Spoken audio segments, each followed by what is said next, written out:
তোমরা কৃমির ওষুধ খাইছো? কৃমির ওষুধ খাও? কয় মাস পর খাইতে হয় কইতে পারবা? তুমি কইতে পারবা? স্কুলে যাও? তোমরা কি এই নদীতে মাছ ধরো? এটা কি ভালো? কি নদী? এটার নাম কি? ওই যে হাঁস দেখা যাচ্ছে কাগরগুলা, কাদের? তোমাদের? তাহলে কৃমির ওষুধ খাইতে হয়, জানো নি? কৃমি কেমনে ছড়ায় জানো? কেমনে একজন থেকে আরেকজনের কাছে কেমনে যায়?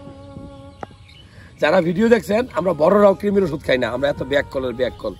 মনে রাখবেন, আপনার খাদ্য নালীতে অসংখ্য কৃমি আছে।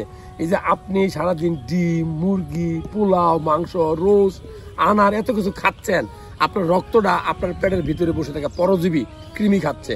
বলা হয়, গবেষণা বলে যে একটা কৃমি চাইলে প্রত্যেক দিন আপনার অন্ত্র বা খাদ্য নালী থেকে 0.24 ml রক্ত শুষে নেয়।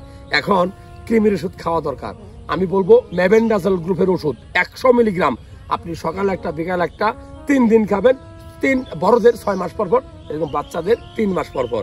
অথবা অ্যালবেন্ডাজল গ্রুপের ওষুধ আছে, অ্যালবেন্ডাজল গ্রুপের ওষুধ 400 পাওয়া যায়, অথবা ডিএস পাওয়া যায়। এটা আপনি সকালে একটা বা রাতে একটা সুইচে খেলে 7 দিন বা 14 দিন পরে খাবেন। নর্মালি কৃমির ওষুধ খাওয়া নিয়ে অনেক কুসংস্কার আছে। বৃষ্টি হইলে খাইতে হয়, তারপরে স্বাভাবিকভাবে খাওয়া যায় না। হ্যাঁ, মনে রাখবেন, খালি পায়ে হাঁটলে আপনার পায়ে কৃমির ডিম ঢুকে কৃমি হয়। আপনার ফ্যামিলির সবাইকে খাওয়াইতে হবে। আপনার কাজের ভুয়া থেকে শুরু করে একদিনে সবার খাইতে হবে, নাহলে কাজ করবে না। এটা যেদিন আপনি ভরা পেটে বেশি করে ভাত খাবেন, বেশি করে পোলাও, রোস্ট, তৈলাক্ত খাবার খাবেন, ঠিক ওই দিনই কৃমির ওষুধ খাওয়া যাবে। বৃষ্টি হইতে হবে এরকম কোনো ফতোয়া নাই।